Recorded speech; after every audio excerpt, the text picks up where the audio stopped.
दोस्तों, विजय जैसे ही शेख जी की लड़की रिहाना के घर जो है कमरे में घुसता है, वो तुरंत जो है इतना ज़्यादा दंग रह जाता है, क्योंकि रिहाना जैसे ही उसको देखती है, वो वाक़ई में सोच में पड़ जाती है, क्योंकि जो है विजय इतना खूबसूरत था ही। और रिहाना तुरंत जो है जैसे ही वो उसको अंदर घुसता है, वो झट से कमरे का दरवाज़ा बंद कर लेती है और कमरे का दरवाज़ा बंद करने के बाद उसको अपने जो है बेड पर बिठाती है। बेड पर बिठाने के बाद उसको जो है उसके लिए खाने-पीने की बहुत सारी चीज़ें लेकर के आती है, जो बहुत ही अच्छी क्वालिटी के खाने-पीने की चीज़ें होती हैं, वो उसके लिए लेकर के आती है। वो जो है डरता हुआ सारी चीज़ों को जो है खा लेता है। उसके बाद जो है उसके लिए जो है रिहाना एक 1 गिलास गरम भेड़ का दूध लेकर के आती है, वो भी उसको जो है पिला दिया जाता है, लेकिन वो डरता रहता है। लेकिन इसी बीच जो है उसके आगे मजबूरी थी कि वो उस दूध को जो है ज़रूर पिएगा। तो इसलिए जो है वो पी लेता है। उसके बाद जो है रिहाना उसको अपनी बेड की तरफ ले जाती है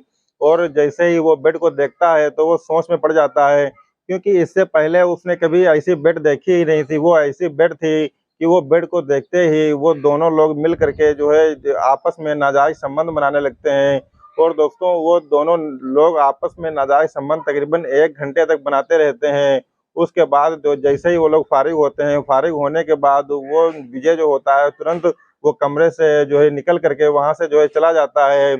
और उसके बाद जो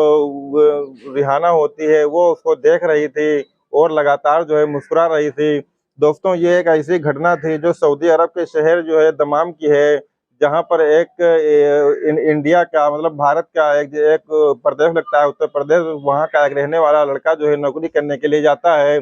लेकिन वहाँ पर वो नौकरी ना करके बल्कि शेखों की लड़कियों की जिस्मानी प्यास को बुझाने लगता है, क्योंकि मजबूरी थी उसके सामने कि वो उनके जो है जिस्मानी प्यास को बुझाने की। और इसी चक्कर में, इसी दलदल में वो फँस जाता है। और यह घटना इतनी दर्दनाक थी कि जब आप भी इस घटना को सुनेंगे, तो आपके रोंगटे खड़े हो जाएँगे। बस आपसे एक ही रिक्वेस्ट है कि बने रहिए इस कहानी के अंत तक। दोस्तों, मैं शादाब खान, अस्सलाम वालेकुम, नमस्कार। दोस्तों, अगर ये कहानी आपको अच्छी लगे तो प्लीज़ लाइक करिएगा और कमेंट बॉक्स में अपना नाम और आप कहानी को कहाँ से देख रही हैं, ये ज़रूर लिखिएगा, ताकि अगले कहानी के एपिसोड के अंत में मैं आपके नाम की घोषणा कर सकूँ।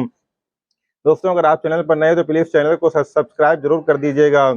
दोस्तों, जो है 10 अगस्त 2010 उत्तर प्रदेश का एक ज़िला लगता है रायबरेली, और रायबरेली का एक कस्बा लगता है लालगंज। लालगंज के रहने वाले जो है विनोद, वो जो है बहुत ही उनके परिवार में जो है 4 लोग थे।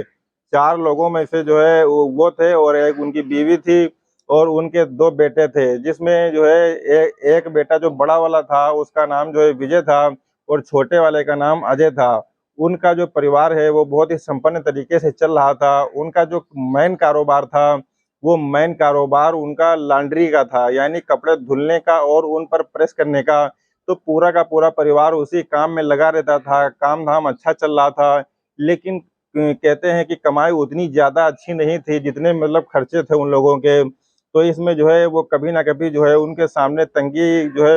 एक मुसीबत बन कर के जो है खड़ी रहती थी।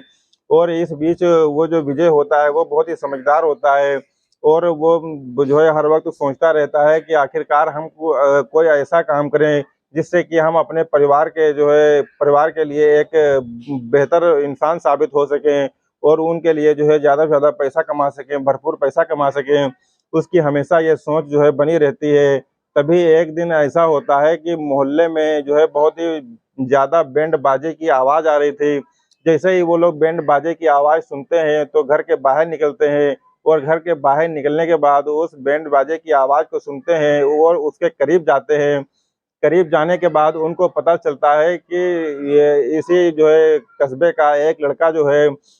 वो सऊदी अरब गया था नौकरी करने के लिए, और वो वहाँ से 3 साल के बाद लौट करके वापस आया है। और उसी सिलसिले में जो है ये बैंड बाजा बज रहा है, क्योंकि वो उसने 3 सालों में खूब सारा पैसा कमाया है और उसकी परिस्थिति जो है वो विजय के घर की परिस्थिति से जो है काफ़ी ज़्यादा अच्छी थी, क्योंकि वो इतने ज़्यादा पैसे ही कमा कर लेकर के आया था।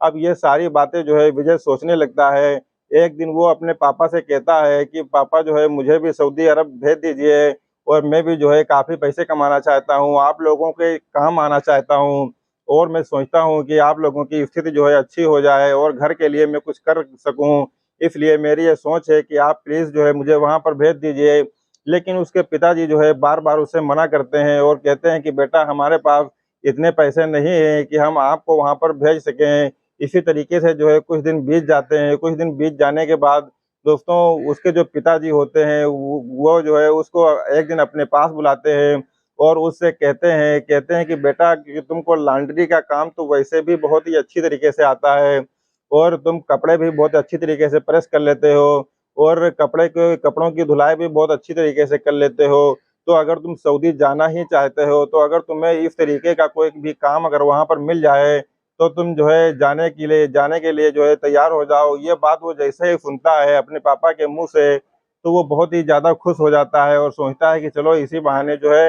हमको जो है सऊदी में जाने को मिलेगा और हम ज़्यादा से ज़्यादा पैसा कमाएँगे। इसी सिलसिले में उसको एक एजेंट की तलाश थी जो उसको सऊदी अरब भेज सके। तो उसको जो है कुछ सूत्रों के हवाले से जो है ये खबर मिलती है कि लालगंज कस्बे में ही एक एजेंट है जो सऊदी अरब में लोगों को भेजता है काम के लिए।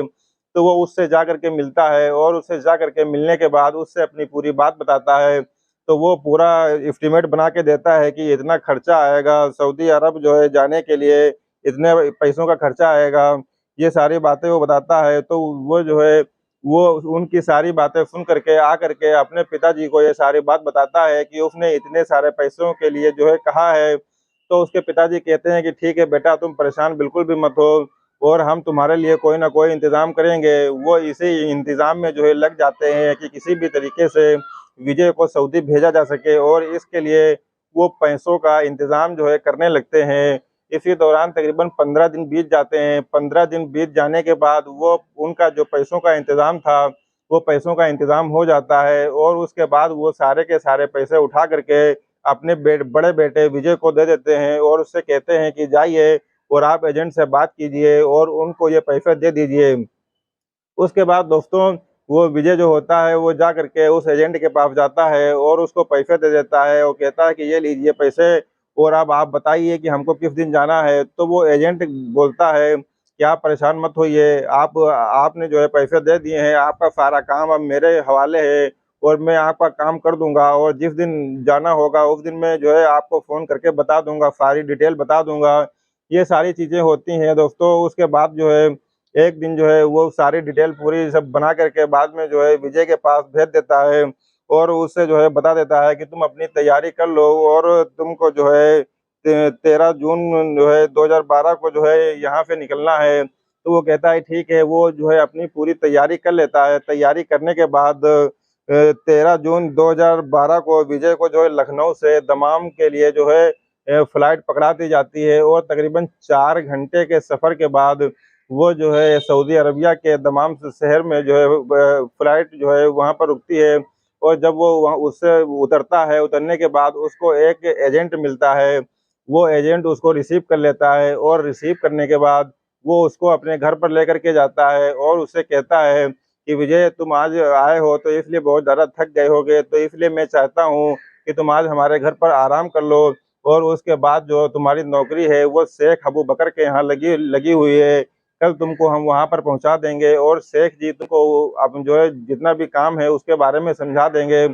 तो वो कहता है कि ठीक है, वो वहीं पर खाना खाता-पीता है और सो जाता है। जब सुबह होती है, तो वो जो एजेंट था वो उसको लेकर के शेख अबू बकर के यहाँ जाता है और शेख जी बहुत ही अच्छे किस्म के इंसान थे। वो उसको जो है पूरा काम समझा देते हैं लॉन्ड्री का कि तुमको कपड़े धुलना है, तुमको घर की साफ-सफाई करनी है और कपड़ों पर प्रेस भी करना है। जो काम वो अपने घर पर किया करता था, वही काम वो उसको वहाँ पर मिल जाता है। अब वो जो है बहुत ही ज़्यादा खुश रहने लगा था, वो सोचने लगा था कि जो है अब तो हम बहुत ही अच्छी तरीके से सेटल हो गए हैं और जो शेख जी थे, तो शेख जी का जो है वहीं सऊदी में जो है दमाम में एक काजू का जो है बहुत ही बड़ा बिज़नेस था उनका, बहुत ही अमीर आदमी थे वो।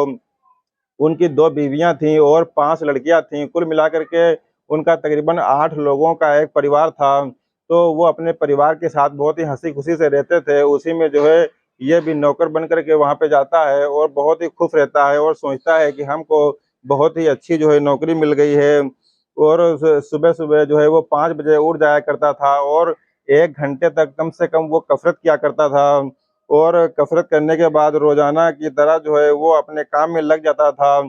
शेख जी की 4 बेटियों में जो है रिहाना नाम की एक लड़की थी, वो सबसे बड़ी थी। वो देखने में बहुत ही ज़्यादा खूबसूरत थी और वो जो है उसको जब वो बहुत ही लापरवाह थी, उसको जब भी मौका मिलता, वो तुरंत आकर के विजय से बातचीत करती और विजय से बातचीत करने के दौरान उससे जो है पूछती, उससे पता पूछती, उससे जो है बहुत सारी चीज़ें पूछती कि तुम कहाँ रहते हो, तुम्हारे घर वाले कैसे हैं और जो है तुम्हारा रहन-सहन कैसा है, खाना-पीना कैसा है, वेशभूषा कैसी है, तुम्हारी लैंग्वेज कैसी है, क्या तुम मुझे भी हिंदी सिखा दोगे? ये सारी चीज़ें उन लोगों के बीच में शेयर होती रहती हैं। लेकिन वो बहुत ही डर जाता है कि कहीं ऐसा ना हो कि शेख जी देख लें तो हमारी चमड़ी उधेड़ द दी जाएगी और हमारी मौत तो बिल्कुल पक्की है। ये इन सारी चीज़ों को लेकर के वो बहुत डर जाता है और वो कहता है कि जो है अगर शेख जी आ गए तो क्या हमारा क्या होगा? तो वो मुस्कुराती है और कहती है कि तुम शेख जी से इतना डरते हो? तो वो कहता है कि हम पराए देश में हैं और यहाँ के कानून और नियम जो है बहुत ही सख्त हैं, तो इसलिए हम कुछ भी कोई गलत काम नहीं करना चाहते हैं। लेकिन तभी भी जो है रिहाना को जब भी मौका मिलता वो उसको जो है निहारती रहती थी और कैसे-कैसे जो है वहाँ पे त्योहार मनाए जाते हैं इंडिया में, ये सारी जो है चीज़ें उससे जो है पूछती रहती है। और जो है ये सारी चीज़ें होती रहती हैं कि जो है निकाल देंगे, लेकिन रिहाना बहुत ही जो है लापरवाह थी। उसको जब भी मौका मिलता वो तुरंत आकर के उससे जो है बातचीत करने लगती थी और जब भी वो सुबह-सुबह कसरत करता था तो रिहाना उसको छत के ऊपर से जो है निहारती रहती थी और सोचती रहती थी कि किस दिन जो है इससे जो है हमारा पाला पड़ेगा, यही सारी चीज़ें होती हैं। और रिहाना जब भी कभी घर से बाहर कुछ सामान या शॉपिंग वगैरह करने के लिए जाया करती थी, तो अपने उस नौकर को यानी कि विजय को ज़रूर लेकर के जाया करती थी। और घर वाले इस बात को समझते नहीं थे, वो ये सोचते थे कि रिहाना इसको एक नौकर के तौर पर लेकर के जाती है, सामान वग़ैरह पकड़ाने के लिए कि अगर कोई भी सामान जो है खरीदे तो उसको जो है पकड़ा सके, इसलिए वो उसको जो है साथ में लेकर के जाती है। एक दिन रिहाना जो है विजय से बोलती है कि वो उसको जो है बहुत ही अच्छा लगता है और जब विजय सुनता है तो उसकी हालत बहुत ही ज़्यादा ख़राब हो जाती है। वो कहता है कि देखो शेख साहब से जो है मत बताना, नहीं तो वो जो है वो हमारी चमड़ी उधेड़ देंगे और हमारी मौत तो बिल्कुल पक्की मान के चलिए। तो वो कहती है कि आप इतना मत डरो, वो हमारे पिताजी हैं, तो वो कहता है कि नहीं, हम पराए देश में हैं और हमारे सामने डरने की मजबूरी है क्योंकि यहाँ के नियम और कानून जो है वो बहुत ही सख्त हैं। ये सारी बातें जो है होती हैं, लेकिन जो है रिहाना और विजय में धीरे-धीरे जो है नज़दीकियाँ जो है बढ़ने लगती हैं और जो है इस कदर बढ़ जाती हैं कि रिहाना और विजय चोरी-छिपे जो है कभी भी मौका मिलता तो वो आपस में जो है मुलाकात कर लिया करते। एक दिन शेख जी का परिवार जो है किसी शादी समारोह में जा रहा था, तो उस शादी समारोह में पूरा परिवार उनका चला जाता है, लेकिन जो बड़ी बेटी रिहाना होती है, वो उस दिन जो है कोई न कोई बहाना बना करके उन सबको विदा कर देती है और खुद नहीं जाती है। उसके बाद वो जो है जब सब लोग चले जाते हैं, तो वो गेट बंद कर लेती है, फिर जो है वो विजय को आवाज़ देती है, विजय आ जाता है, तो वो उसका हाथ पकड़ करके अपने कमरे के अंदर खींच करके ले करके चली जाती है। और जो है वो उसका जो और फिर जो है वो उससे बहुत सारा प्यार करने लगती है और विजय की हालत जो है खराब हो जाती है। वो इधर-उधर देखने लगता है कि अगर किसी ने उसको देख लिया तो उसका जो है क्या हाल होगा, क्योंकि मौत तो उसकी बिल्कुल पक्की है। वो इन चीज़ों से जो है ब ब लापरवाह थी और उसको बहुत प्यार करने लगती है। तभी विजय विजय भी जो है इस खेल का हिस्सा बन जाता है और थोड़ी ही देर में दोनों के बीच में जो है नाजायज़ संबंध बन जाते हैं और तकरीबन ये नाजायज़ संबंध 1 घंटे तक वो लोग बनाते रहते हैं और इस 1 घंटे के दौरान तकरीबन वो लोग 2 बार जो है नाजायज़ संबंध बनाते हैं और इसी तरीके से ये सिलसिला चलता रहता है। उन दोनों को जब भी मौका मिलता था, तो वो दोनों लोग जो है आपस में नाजायज़ संबंध बना लिया करते थे और अपनी-अपनी ज़रूरतों को जो है पूरा कर लिया करते थे। ये ये बात जो है विजय भी जानता था कि जो है ये हमसे प्यार नहीं करती है, बल्कि सिर्फ़ जिस्मानी सुख के लिए ये हमारे साथ में है और बाकी इसके अलावा जो है कुछ भी नहीं है। बस अपनी जिस्मानी प्यास बुझा रही है, दोनों बस अपनी जिस्मानी ज़रूरतों को पूरा कर रहे थे। एक दिन रिहाना के यहाँ उसकी एक फ्रेंड आती है, क्योंकि उसने अपनी फ्रेंड को पहले से ही विजय के बारे में सारी चीज़ें बता रखी थी। तो वो उसकी फ्रेंड वहाँ पर आती है और रिहाना जो है अपनी फ्रेंड को विजय से मिलवाती है और बहुत सारी बातचीत होती है। लेकिन जो है रिहाना की जब फ्रेंड जाने लगती है, तो वो रिहाना से इशारों में कहती है कि 2-3 दिन के बाद जो है इसको हमारे फ्लैट पे ले आइएगा, उसके बाद जो होगा वहाँ पे देखा जाएगा। तभी जो है ये सारी चीज़ें होती हैं और 2-3 दिन का वक़्त जब बीत जाता है, तो रिहाना एक दिन जो है उस विजय को साथ में लेकर के वहीं पर जो है अपनी फ्रेंड के यहाँ जाती है और वहाँ पर शाम को खाने-पीने का इंतज़ाम होता है। तीनों लोग जो है खाना-पीना खाते-पीते हैं और उसके थोड़ी ही देर के बाद रिहाना जो होती है वो उठ कर के कहीं और चली जाती है। तभी जो है रिहाना की जो फ्रेंड होती है वो विजय के साथ जो है छेड़खानी शुरू कर देती है और जब वो छेड़खानी शुरू कर देती है तो विजय जो है इस बात का विरोध करता है और वो रिहाना को आवाज़ देता है और रिहाना दौड़ती हुई जो है उस कमरे में आती है और वो रिहाना से कहता है कि देखो ये आपकी जो फ्रेंड है ये हमारे साथ छेड़खानी कर रही है। तो रिहाना उससे कहती है कि ये जो भी कर रही है ये सही कर रही है और तुमको इसके साथ वही करना पड़ेगा जो ये चाह रही है और तुम अगर ऐसा नहीं करोगे, अगर ऐसा करने से मना करोगे तो हम शेख जी को तुम्हारी हकीकत बता देंगे। तो वो बहुत ही ज़्यादा डर जाता है। उसके बाद रिहाना वहाँ से चली जाती है और विजय को मजबूरी में वो नाजायज़ संबंध उसके साथ भी जो है बनाना पड़ता है। इस तरीके से जो है वो लोग जब भी मौका पाते थे तो उसका बहुत ही जो है शोषण किया करते थे विजय का। विजय को बहुत बुरा लगता है लेकिन वो करता भी तो क्या करता क्योंकि वो मना कर नहीं सकता था और जो है तभी जो है उसके नीचे से जो है पैरों के तले से ज़मीन खिसक जाती है कि अब मरता नहीं तो क्या करता? उसको छोड़ देंगे तो नाजायज़ रिश्ता बनाने लगता है। उसके बाद रिहाना भी जो है अंदर आ जाती है और दोनों रिहाना और उसकी फ्रेंड दोनों लोग मिल कर के उसके साथ जो है नाजायज़ संबंध बनाने लगते हैं और कई बार अदला-बदली करके वो लोग आपस में जो है संबंध बनाते हैं और उसको अपनी जो है मौत पक्की लग रही थी क्योंकि आए दिन वो दोनों लड़कियाँ मिल कर के विजय का जो है शोषण करती थी और जब भी वो मना करता था तो उसको शेख की जो है धमकी दे दी जाती थी वो कि जो है हम शेख को बता देंगे 15 जुलाई सन 2014 को